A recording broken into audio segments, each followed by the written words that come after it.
Salut à tous, c'est l'autre Nico. On se retrouve aujourd'hui pour la deuxième partie de la vidéo sur les factions, sur l'achat des factions, sur démarrer une nouvelle armée, tout ça. On a eu des petites erreurs sur la version d'avant, donc là j'ai fait un peu plus attention, mais il faut savoir que malgré le fait que de toute façon il y aura forcément des erreurs, je suis pas un robot, ça n'enlève rien à la pertinence de l'analyse. C'est-à-dire que le but de trouver un ratio points par euro, etc., permet juste une comparatif entre les armées. Sinon, c'est complètement subjectif, en fait, le prix. Et donc, on va continuer cette liste avec la suite par ordre alphabétique. Comme ça vous permettra de les retrouver par faction plus facilement. On vous les chapitrera à chaque fois. Et il y aura encore derrière, il y aura une troisième partie pour finir les factions. Si vous n'avez pas vu la première vidéo, profitez-en pour tout ce qui va être la partie pack de démarrage, peinture, outillage, etc. Tout ça, on va pas revenir dessus. C'est dans la première. Là, on va commencer directement avec la Death Guard. Et c'est parti. J'insiste un petit peu sur quelque chose parce que j'ai eu des commentaires sur le fait il vaut mieux commencer avec une armée à 1000 points. Moi, je pense que non. Il vaut mieux pas. Pour la raison, c'est que on va cibler une armée qui a 1000 points, jouable, très bien, mais des fois c'est difficile de greffer des unités dessus pour arriver à 2000 et d'avoir quelque chose de valable. Il vaut mieux faire l'inverse, viser 2000 points, et que dès que vous avez 1000 points en achat, commencez à jouer. Ce sera peut-être un peu bancal, mais c'est pas grave. Au moins vous commencerez à jouer. Et après, au moins, vous arrivez sur une liste à 2000 points qui est cohérente. Faire l'inverse, voilà, ça peut vous coincer après dans le list building, ça peut vous forcer à acheter un peu plus pour arriver à revenir sur quelque chose de valable. Donc voilà, moi je déconseille de cibler 1000 points pour commencer, plutôt 2000 direct, et que vous commencez à jouer, même des fois vous avez 500 points, allez, posez-les sur table, essayez, commencez à faire un truc pour voir un peu le gameplay, comment ça se marche, etc. Et autre chose sur lequel il faut insister, c'est que le marché de l'occasion, les gars, très important, parce que vous pouvez avoir 40% du prix que j'ai montré là, des fois. Il y en a qui se débarrassent. Moi, j'ai vendu mon armée, j'avais 7000 points de Space Wolf, il fut un temps, pour une poignée de pain, parce que j'avais plus l'occasion d'y jouer, parce que je devais déménager, parce que mon ex-femme me disait que mes figurines c'était de la merde. Voilà, bon, il y a tout ça qui fait que des fois, on trouve des pépites dans le marché de l'occasion, donc il faut regarder. Si vous voulez vous lancer dans Warhammer 40 000, il faut même commencer par ça. Marché de l'occasion, ça vous évite de vous retrouver à payer 1000 € une armée. Vous pouvez des fois vous en sortir des armées chères pour 400 € et avoir de quoi démarrer tout de suite à 2000 points. Donc voilà. La Death Guard. Alors, on est sur une des factions qui avait servi au démarrage de la V8, il me semble. Et ils avaient commencé à refaire entièrement la gamme. La gamme est magnifique. Elle a l'air complexe à peindre comme ça, mais en fait pas du tout. Il y a des techniques simples avec les contrastes et tout ça, c'est d'une facilité déconcertante et on a un résultat tout de suite qui est vraiment très intéressant.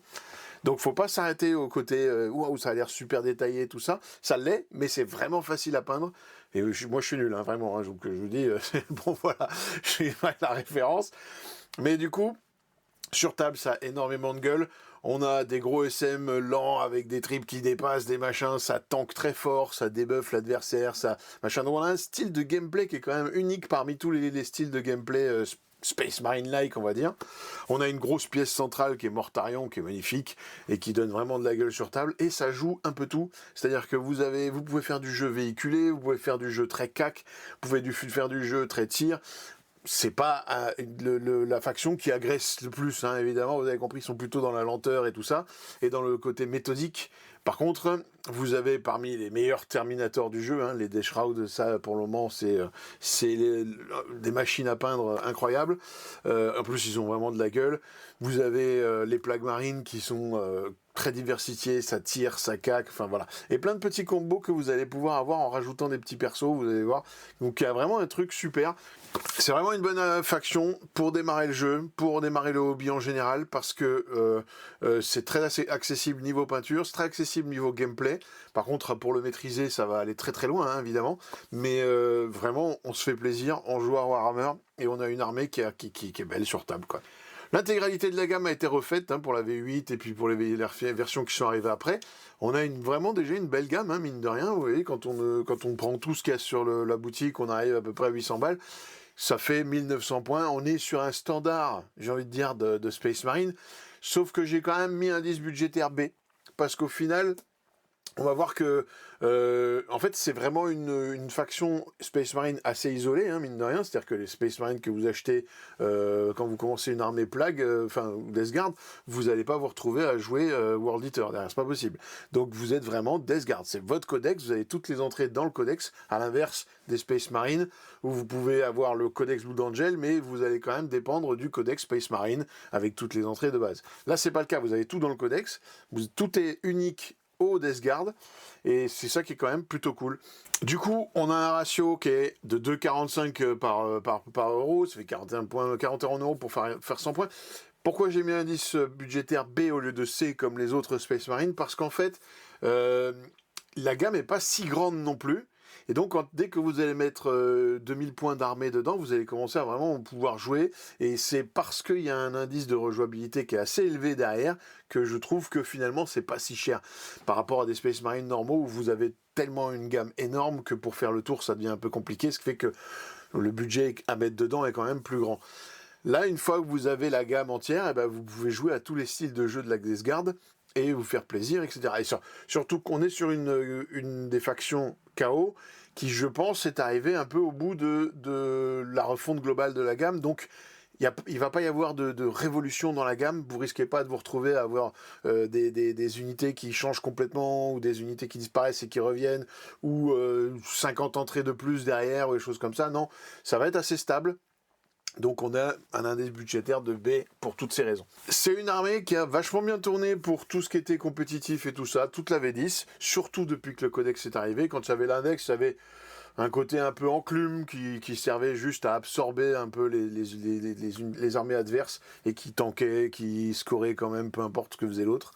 Là, quand il y a le codex qui est arrivé, on a eu de la létalité, on a eu plein de styles de jeu différents. Tout n'a pas été encore poncé d'ailleurs, hein, je trouve, dans ce codex. Il y a encore des styles de jeu qui n'ont pas été poncés. Mais globalement, on a vu, voilà, la première type d'armée, c'est ce qu'on voyait un peu au début. Maintenant, sauf que vous y rajoutez 3 defilers et vous avez une armée compétitive. Ça coûte 800 balles, c'est pas si cher pour une armée compétitive. Par contre, voilà, vous avez des grosses pièces. Là, c'est vraiment une armée grosse pièce qu'on va voir maintenant arriver énormément dans la méta. Les Defilers, les Princes Démons, Mortarion, voilà, et après ça varie autour avec soit des thermis, soit des plagues marines, soit des choses comme ça. Mais globalement, la première liste, c'est vraiment ce qui va arriver maintenant et ce qu'on a comme base, qu'on voyait un petit peu au début. La deuxième liste, là, on est plus sur quelque chose de classique qui se joue, par exemple, début de l'année, là. Donc pareil, on y a rajouté encore un defiler parce que maintenant, hein, on trouve qu'avec des defilers, les armées KO, ça changera peut-être plus tard. En attendant, on est toujours sur 800 balles, mais voilà, 830 balles pour une liste d'armées. Et on va avoir des plagues marines, on va avoir des Terminators, on va avoir Mortarion, etc. Donc sur table, c'est toujours une belle cinématique, on a toujours un peu de tout. On a des grosses pièces, on a des véhicules, on a des infanteries, on a des Terminators, et ça c'est quand même super cool. Ça vous fait des listes White Dwarf, même pour des listes compétitives. Bon, la liste triple Defiler, vous voyez bien que le mec il a pas fait un finesse, évidemment, mais pour les autres on est bien. Et on est dit rejouabilité, on est sur un B, parce que comme je l'expliquais, la gamme est pas si grande. Et vous allez pouvoir facilement réutiliser les unités et changer quand même complètement de gameplay grâce aux différents détachements, etc., etc. Donc voilà, on est sur un prix moyen de 815 € pour une liste compétitive. Hein. C'est quand même pas très cher. Et c'est pour ça aussi que j'avais mis B sur l'indice budgétaire. Enfin, voilà une liste que moi je conseille si vous voulez démarrer la Death Guard. C'est une liste où vous allez déjà pouvoir vous amuser un petit peu. Moi, j'ai pas mis de defilers en fait pour la simple et bonne raison qu'ils sont très difficiles à avoir actuellement. Mais plus tard, si vous voulez vous faire plaisir et prendre un defiler, il risque d'être nerfé en coup en point, etc. Hein, évidemment, hein, vous doutez par rapport à aujourd'hui, du moment où je fais cette vidéo. Mais ça reste une belle pièce à avoir sur table. Ça vous apporte aussi de l'anti-char longue distance, etc. Donc il y a plein de choses qui peuvent être intéressantes avec le defiler. Là, je l'ai pas mis. C'est plus facile d'accès pour le moment. Et voilà, on sort une liste qui est à 735. Vous passez par My Hobby Place. Vous rajoutez le codex, que j'ai pas mis dans le rouge. Hein. Ça vous donne le prix vers 667 €. Franchement, 670 balles pour commencer une armée, c'est pas énorme. Et vous avez vraiment quelque chose de classe sur table avec toutes sortes d'unités. Mortarion qui est énorme, des véhicules, des Terminators, etc., etc. Moi, je l'ai mis que 8 sur 10 actuellement. Pourquoi ? Pas plus, parce que avec tout ce que je vous ai dit, on aurait pu se dire, franchement, la note est top. 8 sur 10 parce que justement, j'ai peur, mais c'est pas forcément le cas, que l'armée soit un peu laissée de côté parce qu'il y a plein de projets ailleurs dans le chaos. Donc, comme la gamme est faite d'Esgard, les nouveautés d'Esgard risquent d'être très, très minimes dans les années à venir et que ça risque d'attendre un petit peu. Est-ce que c'est grave? Non, ça ne l'est pas. Surtout si vous commencez, en fait. Non, vous vous en foutez. Parce que le temps que vous commenciez à démarrer les Desgard, etc., il y aura forcément des nouveautés qui vont arriver. Donc, bon, c'est pour ça que j'ai mis que 8, mais ça vaut plus, en fait. Après, ça dépend de vous, ce que vous cherchez, etc. On passe ensuite à la Deathwatch. Je tenais à la faire quand même, parce que c'est une armée de cœur pour moi, j'adore la Deathwatch. Par contre, faut surtout pas commencer une armée Deathwatch, je vous le dis direct. On va la faire, on va voir. C'est l'armée la plus chère du jeu, hein, actuellement. C'est-à-dire que cette armée, elle demande de combiner plein de différents types d'unités Space Marine de base pour faire ce qu'on appelle des kill teams. Et c'est ça qui fait que ça peut devenir très très cher. On va le voir juste après. Mais le problème, c'est qu'on ne sait pas où ça va, du tout. On ne sait pas si Game Workshop veut le garder. Il n'y a pas eu de codex Deathwatch pendant la V10. Il n'y a eu qu'un index, et encore parce que les gens ont râlé, parce que sinon il n'y aurait rien eu. On risque de les voir plus que chez les agents de l'Imperium ou dans le codex Space Marine s'ils mettent les entrées dedans. Mais quoi qu'il arrive, actuellement, dans la gamme Game Workshop, il reste une boîte, c'est les Decimus, qui sont sortis pour le Kill Team, là. Et le Corvus, avec les deux persos, c'est-à-dire le Watchmaster et Artemis. Ce qui fait que derrière, il reste, je crois, peut-être une grappe d'amélioration. Mais globalement, voilà, Game Workshop n'a plus de gamme Deathwatch. Donc, faut se méfier. Faut pas commencer une armée Deathwatch tout de suite. Faudra attendre qu'ils aient sorti un vrai codex, qu'ils aient refait quelque chose ou quoi en attendant. Ne commencez pas, mais on va quand même en parler un petit peu. On a sur le tarif tout de suite un E parce qu'on est à 1,50€, enfin 1,5 par euro. C'est catastrophique. Hein. Et pourquoi? Voilà. Donc dans la gamme, je vous ai mis en fait ce qu'il y avait. Voilà, les Watchmaster, Capitaine, la Deathwatch vétéran. En fait, c'est la boîte de Decimus, hein, parce que les vétérans ils seront plus. Il y a encore peut-être les Firstborn, mais oubliez-les. Ceux-là en V11, ils vont disparaître. Et après, voilà, il reste le Corvus, qui est pas si cher pour un avion de cette taille-là. Je sais pas si vous le voyez derrière moi là-bas. Hop, il y a un Corvus qui est là. C'est quand même assez mastoc. Donc par rapport au prix des autres trucs, des autres de gamme de véhicules Games, 76€, c'est pas si cher. Mais du coup, ça vous fait que quand vous achetez, vous allez voir. Une escouade d'Indomitor, typiquement, j'ai pas mis toutes les kill teams, mais voilà, il vous faut une boîte d'agresseurs, une boîte d'éradicator, une boîte de heavy intercessor, et ça vous fait 170 balles pour faire une escouade. Pareil, encore pire avec la Fortis, vous montez à plus de 200 balles pour faire une escouade. Donc c'est une catastrophe. Et même si derrière vous rajoutez, vous vous dites, mais non, mais je vais faire les unités qui me restent, les figurines qui me restent, je vais les utiliser pour une autre escouade d'Indomitor. Non, ça marche pas, il faut racheter des boîtes. Donc ça vaut une fortune. Et comme je vous dis, vous risquez, si vous décidez de démarrer Deathwatch pur, et que vous dépensez des millions pour faire des kill teams, vous avez de fortes chances qu'elles disparaissent. Hein, quasiment sûr à 95%. Hein. Elles vont disparaître et vous allez retrouver à avoir acheté plein de trucs pour rien. Donc ne le faites pas, j'insiste. Là, c'est pour l'exercice qu'on passe sur les Deathwatch. Indice budgétaire E, puisque c'est l'armée la plus chère du jeu. Voilà, c'est réglé. En fait, cette armée elle a été faite pour quelqu'un qui joue Space Marine depuis très longtemps, qui a la gamme, et qui veut s'amuser à mixer un petit peu ces différentes unités pour faire des kill teams et avoir un gameplay complètement différent. Et là, dans cette optique-là, c'est vraiment cool. Mais si vous avez rien du tout et vous partez de zéro, non, c'est vraiment un gouffre sans fin, ne faites pas ça. On l'a vu en compétitif, ça marche. Il y a dans la V10, hein, la Deathwatch, différents types de gameplay. Là, j'ai mis 2 listes pour montrer déjà à peu près, mais globalement, c'est que dès qu'on met de l'Indomitor, dès qu'on met des trucs, voilà. La première liste était une des moins chères que j'ai trouvées en liste compétitive. On est quand même à 966 balles, mais en dessous, voilà, vous arrivez à 1500 balles. Hein, 1500 balles, une armée pour du compète, c'est rush. Surtout si ça disparaît derrière, voilà, vous comprenez bien.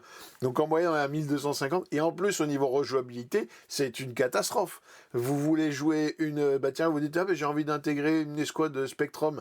Bon, c'est 200 balles pour une escouade. Du coup, je voudrais changer. Non, ça marche pas. Donc il y a c'est vraiment pas un bon plan à l'achat, une armée Deathwatch. Si jamais vous en foutez ce que je vous dis, vous avez le budget, vous voulez absolument commencer une armée Deathwatch, parce que peu importe quoi qu'il arrive, même si derrière la Deathwatch disparaît, vous voulez aller continuer à jouer les entrées Deathwatch et puis avoir des Space Marines avec l'épaulette d'argent, le bras d'argent et tout ça. Voilà, j'ai fait une liste. Sachant que le Watchmaster, c'est un Firstborn qui va changer, disparaître à minima et peut-être être refait si on a du bol. Si on a du bol. Le Artemis, c'est pareil, c'est un Firstborn qui risque de disparaître, machin. Donc après, voilà. J'ai mis le moins possible d'unités qui va vous coûter une blinde. Donc il y a des vétérans Deathwatch qui, eux, vous pouvez y aller parce que par contre, c'est la Decimus, c'est la nouvelle boîte, mais c'est vraiment pas très fort sur table. Là, on parle vraiment d'une liste pour se faire plaisir, une armée de cœur, pour avoir de la Deathwatch parce que c'est ce que vous voulez, mais sans compter sur le fait que vous allez gagner toutes les games, hein, c'est pas possible. Des petits escouades d'intercesseurs, du DL Blaster, des choses comme ça. Parce que ça va permettre d'avoir déjà une belle structure sur table, de s'amuser, d'avoir du tir, du corps à corps, d'avoir différentes tricks de jeu avec les Corvus et tout ça, sans que ça vous coûte une blinde. Là, voilà, on arrive à 687,50 € pour cette liste-là, Deathwatch. Donc c'est quand même pas mal. Vous rajoutez le codex qui n'existe pas, donc il n'y a pas de codex. Si, il faudra forcément rajouter le codex Space Marine, mais vous passez sur MyHobby Place et vous êtes à 518 €. Ma note, c'est 4, parce qu'il ne faut pas le faire. Voilà, faut pas le faire. Si vous voulez jouer de la Deathwatch, à la limite, il y a plus de chances quand même d'avoir quelque chose de pérenne sur les agents de l'Imperium. Voilà, faut le savoir. Et on va en parler dans cette vidéo. On passe aux Drukhari. Les Drukhari, ça a été un petit peu une armée boudée par Games dernièrement. C'est-à-dire que depuis qu'ils sont sortis, en fait, leur gamme, elle a fait que baisser. À l'inverse de toutes les autres, il n'y a que des trucs qui sont passés légendes, qui ont disparu, qui ont machin. Donc, c'est dommage. Par contre, on est sur une armée qui a vraiment un gameplay très très sympa. Il y a 3 types de factions à l'intérieur des Drukhari. Pour résumer, donc Cabal, Culte et Coterie. Voilà, pardon, c'est les trois types de gameplay que vous pouvez avoir. Très rapide, très très rapide, très fragile. Mais par contre, c'est un peu des piqûres à chaque fois d'abeilles là qui arrivent, donc ça peut impacter très fort, ça a tellement de mobilité que ça peut être difficile à attraper pour l'adversaire parce que ça va venir vous charger, ça va remonter dans les transports, etc. Il y a une esthétique qui est unique, par contre, qu'on ne trouve pas ailleurs, quoi, même chez les Eldar. Donc c'est vraiment stylé sur table. Avec les raiders et tout ça qui ont des grandes voiles, vous pouvez faire plein de choses de dessin dessus. Et du coup, par rapport à ce que j'ai dit, c'est que globalement, je pense qu'on est dans le creux de la vague des Drukhari et qu'il y a vraiment une grande chance que dans la V11, on voit renaître des unités, des choses comme ça, et que la gamme va se réétendre un peu là au niveau de tout ce qui est les disponibilités. Donc, pour la gamme, comme on parle, on se rend compte quand même qu'elle est quand même assez grande. Hein. C'est pas une petite gamme. Elle a été beaucoup plus grosse, mais ça reste une armée qui a quand même plein d'entrées. Donc on s'ennuie pas. Hein, vous inquiétez pas, on va pas s'ennuyer. Et elle est même quand même un petit peu chère. C'est un peu de l'ordre de l'Eldar, parce que en fait, au lieu d'avoir ce que chez les Eldar, c'est-à-dire les guerriers aspects et tout ça, là, je vous dis, vous avez les 3 types de factions internes. Donc c'est aussi ce qui peut poser problème dans la rejouabilité, c'est que si vous voulez passer d'une faction à l'autre, il faut tout racheter, hein, on est d'accord. Donc là, si vous achetez tout, vous êtes à 911 €, ça vous fait à peu près 2000 points, et donc on est à 2 points, enfin voilà, à peu près 1000 € pour 2000 points, voilà, hein, on est à peu près à 2 et quelques pour le point par euro. Et donc l'indice budgétaire D comme les Eldar, etc. C'est pas si grave parce que faut toujours penser que c'est des factions qu'on peut facilement trouver sur internet en occasion et que vous aurez facile à repeindre par-dessus, à refaire votre code couleur par-dessus. C'est donc... Il y a moyen de trouver presque moitié moins cher, si c'est pas encore moins cher, pour commencer une armée de ce type-là. Les vieilles factions, c'est un peu l'avantage. Et surtout les Eldar ou les Drukhari qui ont des belles figurines bien faites depuis très longtemps, vous avez facile à retrouver des armées d'occasion pas chères, avec plein d'unités, plein de trucs. Donc voilà, là on est sur les prix les plus chers, je rappelle. Mais globalement, vous pouvez trouver beaucoup moins cher que ça. Ça s'est vu, et ça se voit encore en compétitif. On est un peu tout le temps sur le même type de détachement. Là, j'ai mis 2 détachements qui ont été utilisés. Le premier, c'est celui des Witch qui va être très rapide, qui permet de charger aussi l'adversaire pendant sa propre phase de mouvement. Donc ça crée une complexité pour l'adversaire sur table, et puis vous, ça vous donne des opportunités de jeu incroyables. Donc c'est très agréable à jouer, c'est ce qu'on avait joué avec Nico quand on avait fait le 2v2. C'est génial. On est quand même sur 950 balles l'armée. Pareil sur l'autre en dessous qui va être un petit peu plus diversifié avec des cabalites, des Hélions, des machins, des incubis et tout ça. Ça, c'était les armées qu'on voyait un peu plus avant. On la voit toujours aussi, hein, ça revient pas mal. Ça marche, quoi, en fait. Hein. C'est-à-dire que si l'adversaire il n'arrive pas à vous attraper, vous le baladez sur la table, vous allez le piquer, enfoncer là où vous avez besoin quand il y a besoin. Là, actuellement, tout le monde joue les 3 packs de Scourge parce que en face, il y a des defilers de partout. Donc, vous allez avoir du répondant quand même pour les véhicules adverses, hein, etc. Donc, c'est une armée qui marche quand même pas mal en solo, qui est assez autonome. Et puis, en plus, son team, elle apporte vraiment un truc. Donc, ce qui est cool aussi, c'est que c'est une armée qui est pas trop jouée. Donc, ça vous permet un peu de sortir des sentiers battus et de surprendre les adversaires avec des techniques quand ça devient votre codex de cœur. Voilà, il n'y a qu'à voir Scary qui lui a toujours réussi à tourner avec ses Drukhari et qui est une référence là-dedans internationalement. L'indice de rejouabilité, du coup, je suis sur un C pour les raisons que je vous ai dit tout à l'heure, c'est-à-dire que on est médian parce que vous pouvez acheter un peu de tout. Et puis petit à petit dériver vers un style de jeu, coterie, cabale, witch ou des choses comme ça. Mais si vous décidez de partir sur les witch et que demain vous voulez faire les coteries, bon bah il faut tout racheter. Hein, donc méfiez-vous quand même. Ça reste médian parce que tout ce qui est véhicule, tout ça c'est les mêmes pour tous. Qu'il y a des unités qui, peu importe votre style de jeu, vous allez un peu les faire revenir tout le temps. Donc voilà. On est sur un seul. Là, je vous ai fait une liste qui va mettre un peu de tout, parce que je pense que pour démarrer les Drukhari, il vaut mieux pas partir que d'un côté, que faire du witch, Il vaut mieux, à mon avis, avoir un peu de tout, justement. Vous allez avoir du cabal, des witch, des vrax, des véhicules, de l'anti-char quand même, pour être efficace, de l'anti-infanterie, et tout ça. Et si on arrive à quelque chose qui est quand même assez cher, mais parce qu'on l'a dit, hein, le Drukhari, c'est pas donné, qui est à 1045 €, là, la liste que je vous ai faite. Par contre, vous avez une super base pour commencer les Drukhari, et après, vous aurez facile à aller d'un côté ou de l'autre. Et en plus, quand on regarde près sur My Hobby Place, en fait, on a plein de choses qui font partie des boîtes qui prennent les meilleures remises, hein, donc on est à 744 €, voilà. J'ai mis une note globale de 7 pour le fait que actuellement, c'est dans le creux de la vague, que la gamme, elle a été quand même pas mal réduite, qu'il y a des difficultés d'équilibrage, c'est-à-dire que vous pouvez tomber contre certaines armées et rien pouvoir faire du tout. Hein, si vous tombez contre contre des gros châssis, contre du custodes ou des choses comme ça, c'est assez compliqué pour les Drukhari. Il y a toujours des techniques, mais c'est pas accessible. Hein. Je veux dire, c'est un débutant, on va pas s'en sortir du tout. Voilà, il risque de. Donc, je mets que 7 à cause de ça. Mais c'est vraiment une belle armée à commencer. C'est original. Vous n'allez pas tomber à l'association où vous allez jouer avec contre que des Drukhari en face de vous. C'est une armée qui est très peu jouée. Donc, voilà, c'est intéressant. On passe aux Empereurs Children. Alors, nouvelle armée de la V11.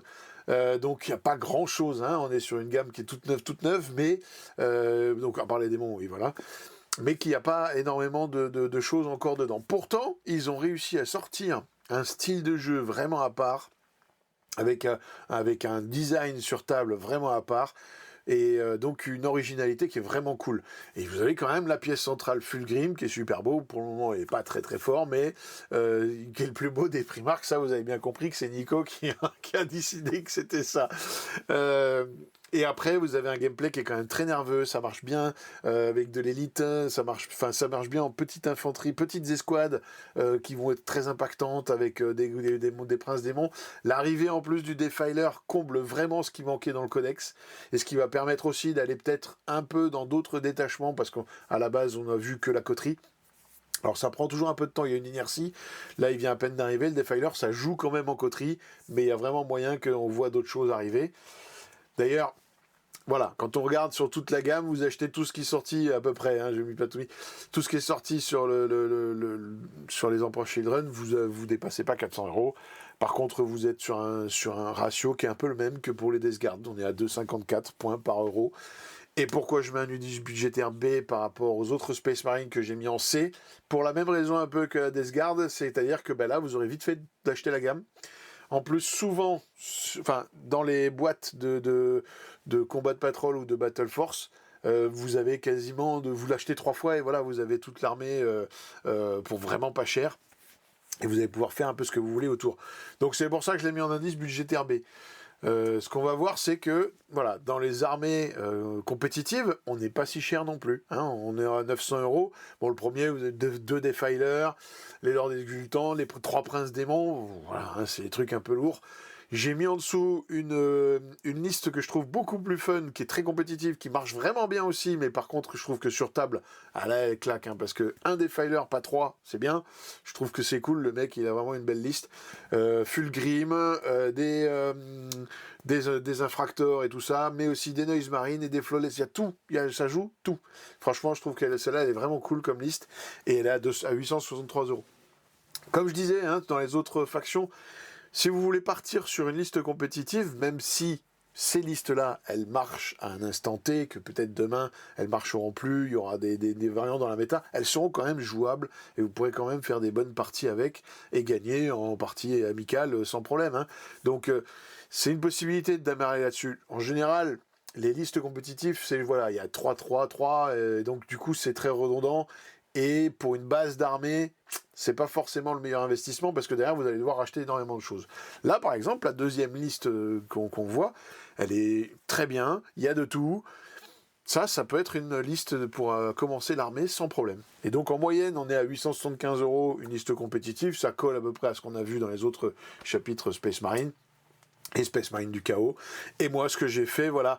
Là, j'en ai mis un quand même de Defiler sur cette liste parce que ça ressemble très fort à la liste que vous venez de voir en compétitif. Hein. C'est pour ça que je dis qu'elle était vraiment bien. Là, j'ai mis Lucius en plus parce que c'est marrant. Ah, il est marrant à jouer. Par contre, j'ai mis quand même un Defiler parce que Emperor Children sans Defiler, mine de rien, voilà, il manque quelque chose. Si vous tombez sur des gros véhicules en face, il va vous manquer un peu de peps. Donc c'est quand même intéressant d'avoir un Defiler, même s'il est actuellement très difficile à avoir. Je ne doute pas que dans le temps, on aura facile à en acheter, même d'occasion. Ce qui fait qu'on a une liste qui sort à 809 €, ce qui n'est pas tant. Et avec vous rajoutez le codex et vous rajoutez, vous passez par My Hobby Place, vous êtes à 700 balles.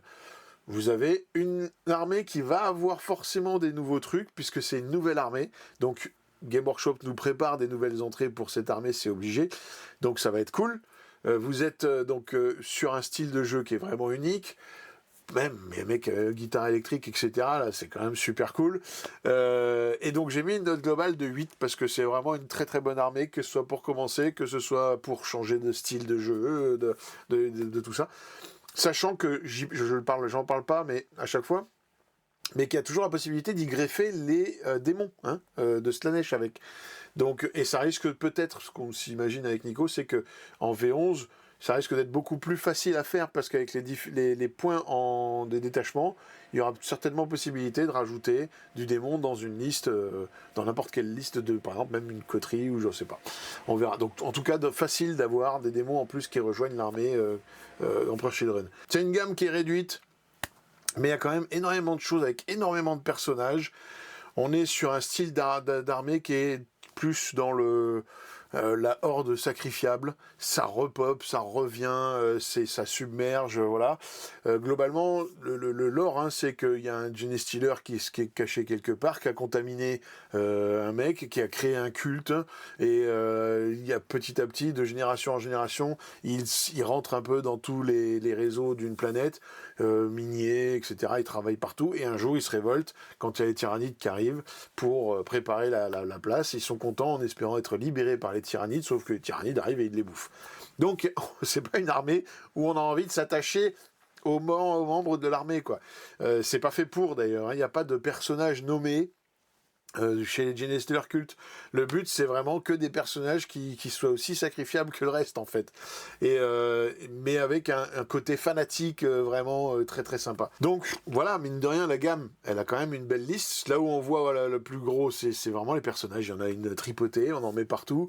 Il y a un système pour ces personnages avec où les gens viennent se suicider. Alors avant, dans les versions d'avant, même si le personnage n'était pas dans une unité, c'était les unités d'à côté qui mouraient à la place, un peu comme les drones taux. Voilà, donc c'est marrant.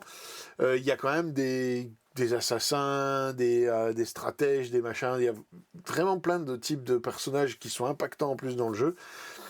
Par contre, c'est quand même une armée qui est assez chère. Hein. On est sur un indice à 1,88, c'est un E.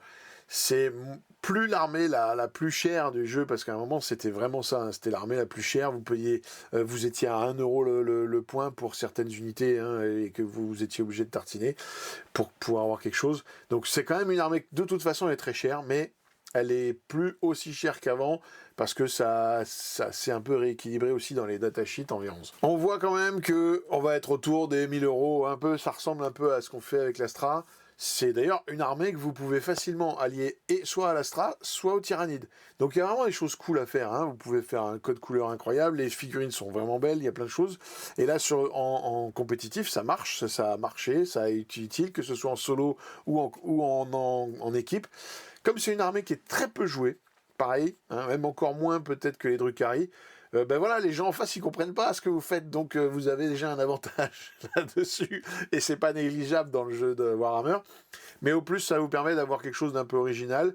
Rien ne vous empêche de faire dans vos persos, de les rendre un peu charismatiques, de leur trouver des noms, de leur donner un petit côté justement très personnifié. Mais le gameplay des Genestealers, c'est quand même du sacrifice, du sacrifice, du sacrifice. On envoie tout à la charpie, ça repop, ça revient, etc.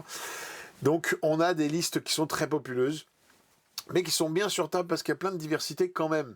Voilà, et donc on va avoir, la première, c'est une liste très classique avec de l'aberrant, beaucoup d'aberrants. La deuxième, c'est l'inverse, il y a beaucoup plus de petits bonhommes et puis il y a des motos. Voilà, il y a des différents types de gameplay. Ça donne un indice de rejouabilité assez. Pourquoi ? Parce que c'est médian, voilà, suivant ce que vous allez vouloir faire, ça peut vous coûter très cher ou ça peut vous allez juste prendre 2 petites boîtes d'unités et changer complètement de gameplay. Donc voilà, c'est médian. On voit qu'on est à peu près à 1000 balles d'une armée compétitive. C'est voilà, c'est cher, mais ça va encore. Enfin, tout est relatif de toute façon dans le hobby, hein, cher ou pas cher, hein, ça dépend de vous.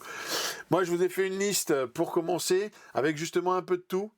Mais quand même de la population, vous êtes obligé d'avoir, donc c'est pour ça que j'ai mis 4 boîtes de néophytes, il y a besoin d'avoir de la population, c'est une armée qui a besoin de prendre la map par sa présence, quoi, d'être partout et de faire galérer l'adversaire qui n'ait pas les balles pour tout vous tuer. Ça n'empêche pas que vous ayez des unités ultra létales. Et quand on commence à mettre les bonus, hein, méfiez-vous, ça peut faire très très très mal. Donc ça peut être très optimisé même pour du solo, parce que vous allez pouvoir un peu, en fonction de l'armée que vous faites, hein, évidemment, tout gérer. Là, j'ai fait une liste qui vous permet justement en amical de gérer un peu tout. C'est pas ce qui est le plus fort, mais ça vous donne vraiment une bonne base en personnage, en unité et tout ça, pour après évoluer sur des choses beaucoup plus compétitives. Si c'est ce que vous cherchez. Et puis, ou alors des choses plus narratives, si c'est ce que vous cherchez aussi. On est à 1050 € quand même, l'armée. C'est pas donné, hein, ça demande un vrai budget. Et on passe par un MyHobby Place, on rajoute le codex, on est à 883 €. Voilà, presque 900 balles, quoi. Hein. C'est pas donné. Même au niveau, après, derrière, hobby, vous pouvez aller très très loin, donc ça peut vous rajouter encore des coûts, etc., évidemment. Mais je lui mets quand même une note de 8, parce que c'est très original comme armée, c'est très peu joué. Il y a vraiment un gameplay intéressant. Et ce côté sacrifice, tout ça, c'est marrant. Et c'est une belle armée. La gamme est vraiment belle. Et il y a des petits apports qui arrivent régulièrement. Donc, non, c'est une bonne armée pour démarrer. Et ben on passe sur une armée qui, elle, par contre, est peut-être beaucoup moins intéressante pour démarrer. Les Chevaliers Gris. Les Chevaliers Gris, c'est typiquement parmi les armées qu'il ne faut pas démarrer actuellement parce que elle est encore tout en firstborn. Elle a été mise de côté complètement pour la V10. C'est d'une tristesse incroyable. On s'attend à ce qu'en V11, il y ait une refonte totale de la gamme. Donc, pas commencer. Parce que ce serait dommage, vous allez voir les figurines qui refaites avec les bonnes proportions. Alors, on dit primariser, mais je crois que les chevaliers gris ne se primarisent pas, mais bon, ils vont avoir la même taille que les autres Space Marines, faut pas rêver. Et du coup, avoir des meilleures proportions, des meilleurs détails, tout, voilà. Ce serait dommage de dépenser de l'argent dans les figurines maintenant, mais même les gros tout, hein, alors qu'on a de fortes chances que tout soit refait après en V11. C'est une armée de magiciens, full magiciens, c'est quand même assez cool, le lore est incroyable. On a plein d'unités polyvalentes. Là, en V10, on était sur un gameplay donc de téléportation. C'est pas ce qu'on cherche en fait à la base chez les chevaliers gris. Comme on a fait une vidéo dessus, les chevaliers gris, c'est pas le fluff, c'est pas qu'ils se téléportent tout le temps dans tous les sens. Ils arrivent dans un combat par téléportarium, oui, et après c'est des magiciens. Donc des fois, oui, ils peuvent utiliser des portails pour aller se déplacer d'un côté ou de l'autre. Mais ils sont aussi plein d'autres choses. Et ça a été mis de côté complètement en V10. Donc c'est dommage. On espère qu'en V11, ça revienne un petit peu dans le côté, comme pour les Thousand Sons, vraiment magie, parce que c'est l'âme de cette armée.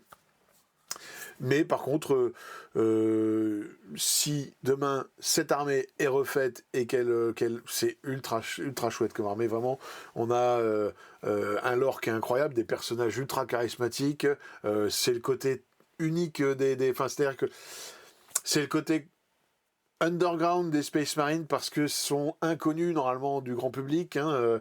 Si vous les voyez arriver sur une planète et qui gèrent des démons, et ben ils vont vous gérer vous après, quoi. Que vous soyez un démon ou pas. Parce que vous devez pas être vus, ils doivent pas être vus et connus du grand public. Donc voilà, il y a tout un lore excellent. Mais pas à commencer aujourd'hui. On va quand même regarder ensemble le coût de tout ça. On est sur une gamme, comme on voit, qui est quand même assez grande. Alors, faut faire gaffe parce que il y a plein de personnages, il y a plein d'unités qui sont dans la même boîte. Hein. Donc là, j'ai mis les différentes unités, mais en fait, c'est une seule boîte et vous faites ce que vous voulez avec. Et c'était l'avantage aussi quand on commençait cette armée avant, c'est qu'avec 3 combats de patrol, vous aviez l'armée entière. Donc elle était assez facile à démarrer. Et comme on voit sur l'indice budgétaire, on est à 2,70, donc elle n'est pas chère actuellement. S'ils refont toute la gamme, de toute façon, ça risque d'être un peu pareil parce que c'est pas une armée avec énormément d'entrées. Puis c'est du Space Marine, donc au même titre que les Death Guard, que les Emperor Children qu'on vient de voir, finalement c'est assez accessible. Et après vous avez tous les véhicules qui sont des véhicules Space Marine. Alors je les ai mis là parce que ils sont unités dans le codex. Là vous avez un codex qui est indépendant des Space Marine. Hein. Il y a vraiment tout dedans. À l'inverse des Blood Angel, des Space Wolves, des machins, etc. Là, vous n'avez pas besoin du codex Space Marine quand vous le jouez. Donc c'est quand même plutôt cool. C'est vraiment, voilà, c'est un chapitre qui fait un peu plus comme Death Guard, Emperor Children pour le chaos, version Imperium, et qui répond normalement au chaos. Il fut un temps où c'était cancer comme armée. Si votre pote il joue KO et que vous arrivez avec des chevaliers gris, vous l'atomisiez à chaque fois. Donc voilà, ça n'est plus le cas parce qu'ils ont un peu refait tout ça. Bon, on verra ce que ça donne dans le temps. En attendant, si la gamme est refaite, c'est vraiment cool à prendre. C'est une armée qui a été compétitive, qui l'est encore. Il y a des choses, il y a des armes. On avait différents types de gameplay, soit avec le Storm Raven, comme on a vu en début d'année, soit plutôt avec plein d'armures, plein de grosses armures, des choses comme ça, avec du thermi, des trucs dans ce genre-là. Donc on n'est pas si cher comme vous voyez, hein, 750 balles, 770 balles pour des armées compétitives. Malheureusement, c'est la vieille gamme, donc faut se méfier. Moi, si vous voulez quand même absolument démarrer une armée, et alors que je vous dis qu'il ne faut pas le faire, voilà, typiquement, une liste d'armées qui peut vous permettre de toucher un petit peu à tout dans le codex actuel et de commencer là-dessus. Mais malheureusement, je vous le dis, là dans cette liste, si jamais ils refont la gamme, peut-être le seul truc qui risque de rester, c'est le Storm Raven, parce que lui, peut-être, et encore s'il passe pas légende, hein, on ne sait pas. Donc méfiez-vous grandement. Et là, sur une liste où on met un peu de tout, par contre, on est un peu plus cher que les listes compétitives, 910 €, mais là vous avez une base d'armée, après vous faites ce que vous voulez. Hein. Donc c'est pour ça. Le codex en plus, et en passant par My Obli Play, 770 balles. On s'en sort très bien. Je lui mets une note de 5 pour toutes les raisons que je vous ai déjà citées, c'est-à-dire que c'est pas le moment de commencer une armée Great Knight.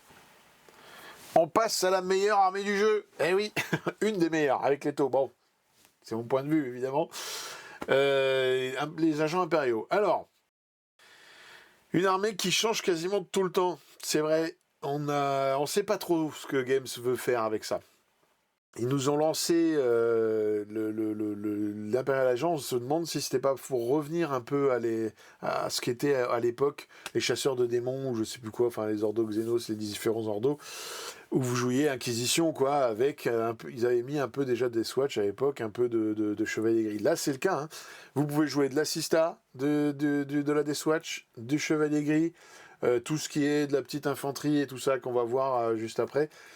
Donc, c'est vraiment en fluff, c'est incroyable. Si vous aimez le lore de 40K à un niveau plus humain, c'est-à-dire que on peut très bien s'incarner dans un rogue trader, quoi. Hein, voilà, c'est pas un transhumain, c'est pas voilà, c'est pas un mutant, c'est pas un truc spécial, c'est un humain normal qui a une lettre de l'empereur qui dit bah vas-y garçon, tu peux faire ce que tu veux. En gros, pour caricaturer.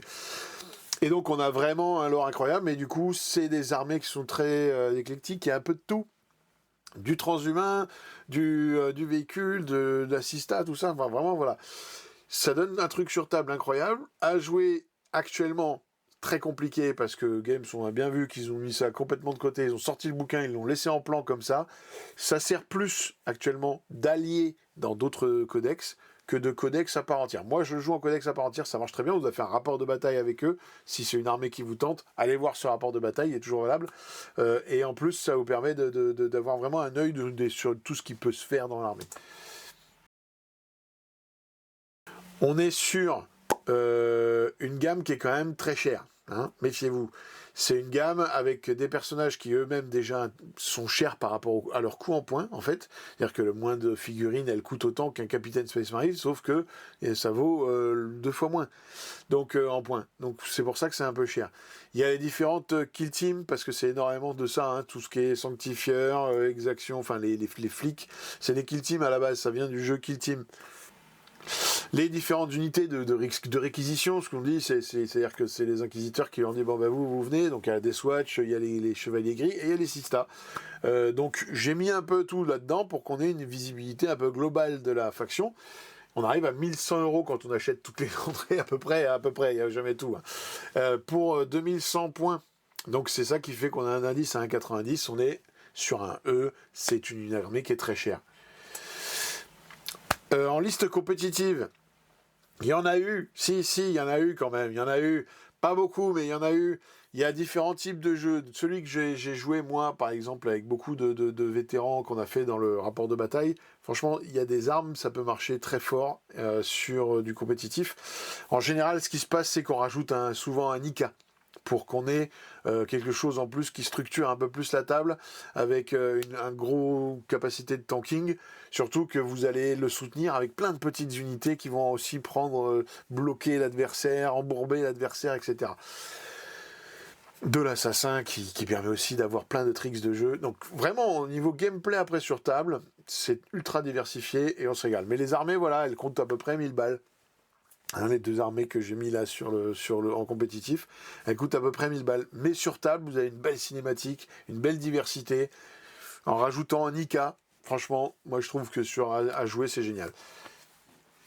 On est sur un indice de rejouabilité du coup de C, parce que globalement, c'est pas si pire, quoi, j'ai envie de dire.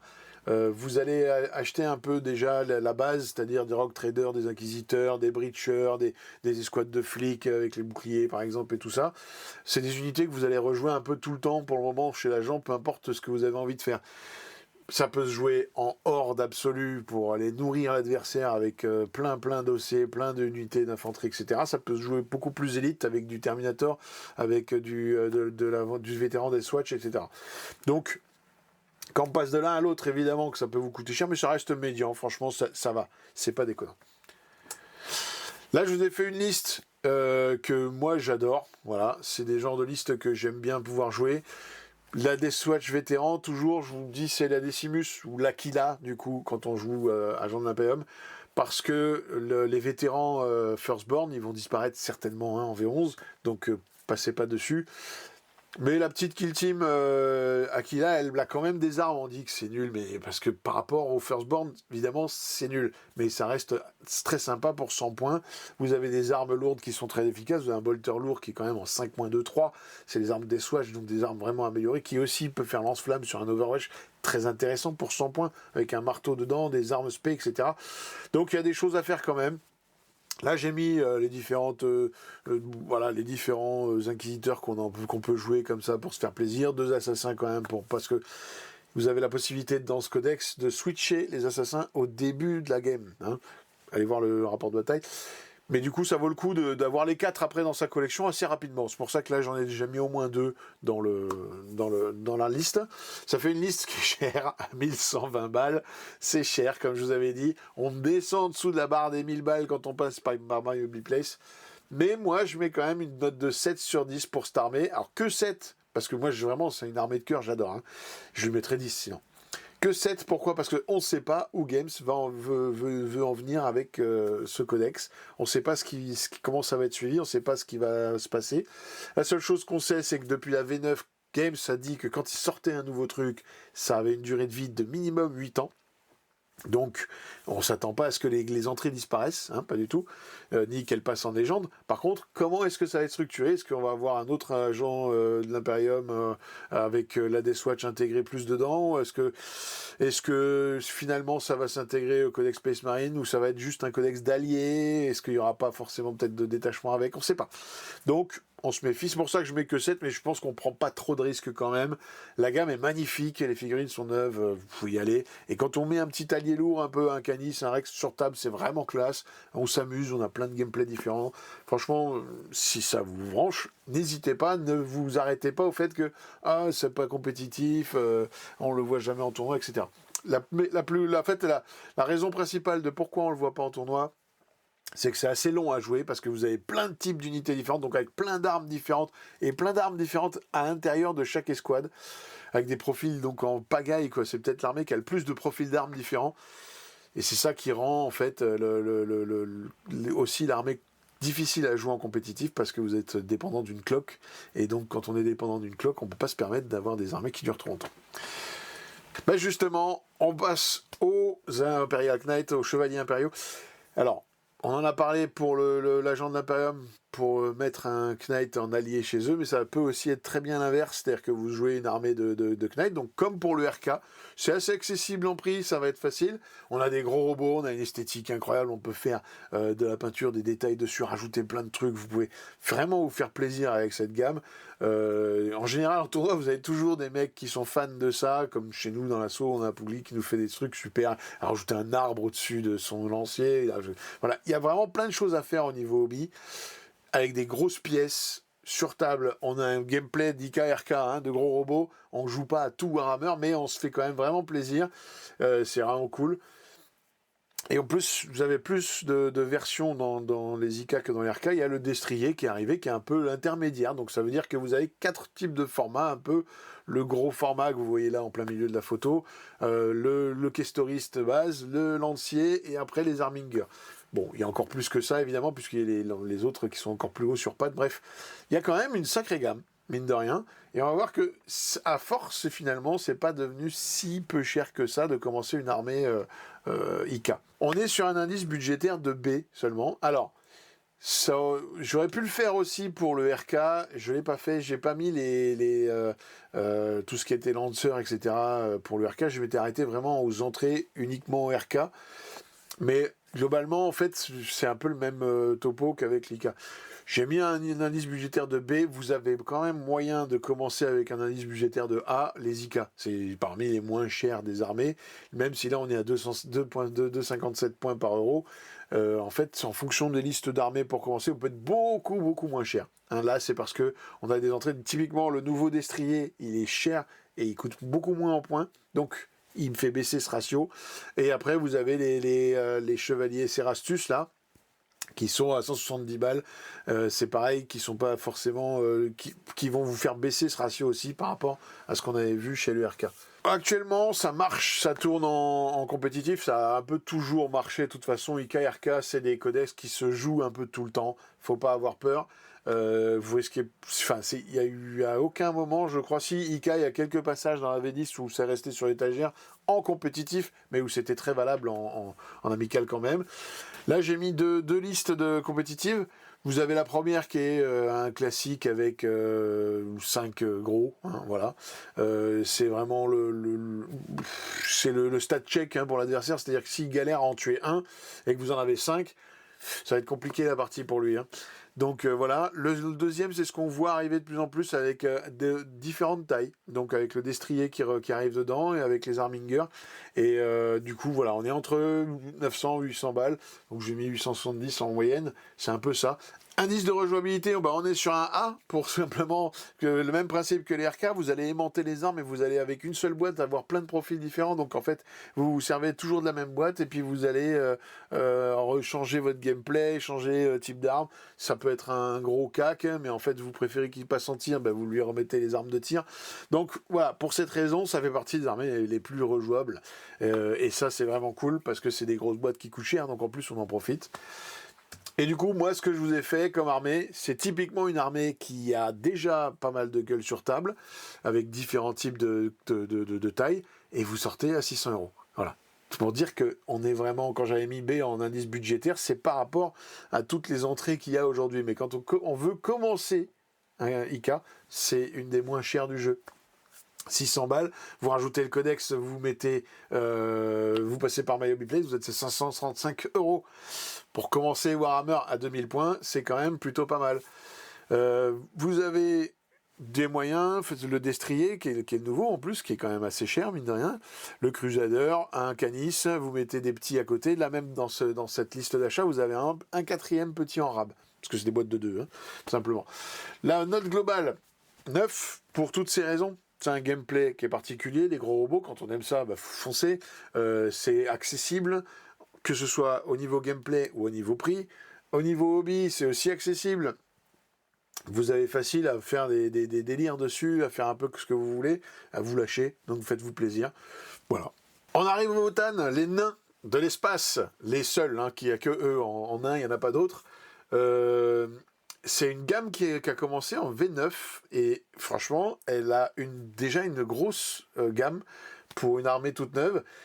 Les figurines sont magnifiques. C'est un style un peu particulier, c'est un peu science-fiction des années 80. J'aime beaucoup. Moi, les monstroplantes, moi, ça me fait penser, hein, si vous connaissez. Bref, bon, voilà, c'est vraiment un design unique dans le jeu. Et donc, ça leur donne vraiment un côté à part, quoi, de la gamme. Et je trouve que c'est génial parce que quand on met après bout à bout qu'on a les autres mecs d'un côté avec leur côté steampunk, les nains, les différentes armées du chaos avec leur style, tout ça. En fait, on a quand même une cinématique de jeu qui est incroyable, hein, Warhammer 40 000 quand on regarde. Et là, vous avez donc des gros véhicules, vous avez des petits véhicules, vous avez des petits nains infiltrés, vous avez des nains en armure Terminator, vous faites du CAG, vous faites du tir, il y a plein de choses. Le gameplay est super polyvalent. Et on a toujours eu dans la méta un rôle à donner aux Votann.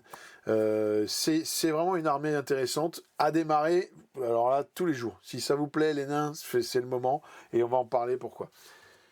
La gamme est quand même assez grande quand on regarde. Il y a quand même une belle diversité, que ce soit en perso, que ce soit en infanterie, que ce soit en véhicule. Il y a des choses. Il y a même une autre kill team que j'ai pas mis, mais avec un mec qui est en réacteur dorsal. Donc on s'attend à aller voir arriver des nains avec des réacteurs dorsaux, etc. Bon, il y a de la moto, voilà, des petits véhicules. C'est cool. Quand on achète un peu tout, on est quand même sur un indice budgétaire de E, parce qu'on est à moins de 2 € par point, enfin moins de 2 points par euro. Ça veut dire que ça fait des armées quand même assez chères. Et par contre, on va voir qu'on a un indice budgétaire qui est quand même assez haut, parce que c'est mine de rien une armée qui est très récente et qu'on va vite rejouer toutes les unités qu'on a, même si on change de détachement pour changer de gameplay ou des choses comme ça. Et on aura facile, à moyen terme, d'avoir toute la gamme. Et donc de se faire plaisir et après d'avoir qu'à rajouter les nouvelles entrées qui vont sortir. À l'inverse d'une armée comme les Eldar, où le temps que vous arriviez à avoir toute la gamme, mais il y en aura encore 12, il y aura la moitié qui sera passée en légende, d'autres qui seront arrivés. Voilà, là c'est là où c'est très compliqué sur les armées qui ont déjà une grosse gamme. L'avantage des litres de la Ligue, là, c'est qu'au contraire, À moyen terme, vous aurez vite un peu tout du codex, et derrière, vous aurez facile à suivre les nouvelles sorties et à pouvoir jouer toutes les gameplays que vous voulez avec le codex. Les deux armées qu'on a vues donc en compétitif, globalement, c'est très ressemblant. C'est aussi pour ça que je vous dis que l'indice budgétaire il est en B. Mais on a eu des versions plus berserk pour aller chercher le corps à corps ou plus Terminator pour être en élite, pour faire des gros tirs, etc. Mais à chaque fois, on joue des grosses forteresses, on joue des sagittaires, on joue des petits machins. Enfin, ça dépendait en fait des moments de la version. Mais on a joué un peu toutes les unités du codex. Quand on fait le tour sur la V11, tout a été joué. Voilà. Du coup, moi, j'ai fait une liste d'armées pour débuter qui, justement, a un peu de tout. Et qui va vous donner une bonne base de véhicules, déjà, pour être tranquille. Ça nous sort une armée qui est à moins de 1000 €, mais qui est quand même assez chère, mais qui va, comme je disais, qui va vous permettre après de faire un peu tout. Vous rajoutez une ou deux boîtes, hop, vous changez de détachement, vous changez de gameplay, et petit à petit, vous arrivez sur toute la gamme. On est à 755 € par MyHobby Place en rajoutant le codex à chaque fois. Et pour ça que je mets une note globale de 9, parce que typiquement ça fait partie des armées. À commencer, je trouve que c'est une bonne idée. C'est pas tant joué que ça, il y a quand même de plus en plus de joueurs évidemment Votann, parce qu'on a une vraie armée avec un vrai charisme, avec une vraie identité sur table. Mais voilà, vous risquez pas de tomber à chaque fois contre un adversaire Votann aussi, parce que tout le monde joue Votann. Non, ça n'est jamais arrivé. Donc voilà, vous êtes un peu tranquille. Voilà donc pour aujourd'hui, comme d'habitude, vous savez que vous avez le lien dans la description pour MyHobby Place, vous faites les commandes dessus, en fait ça nous reverse une petite commission derrière, et vous, au moins vous avez les prix les moins chers du marché, hein, donc on vous pousse pas à la consommation particulièrement. Et après vous avez le Tipeee qui permet de continuer d'améliorer nos setups, nos matos et tout ça, pour vous proposer plus de choses, pour terminer le studio, que je sois plus dans ma petite cabane pour vous parler de Warhammer. En remerciant évidemment tous les tipeurs que vous voyez certainement à l'écran. Et moi je vous dis à la prochaine. On se voit bientôt pour la 3e partie. Ciao!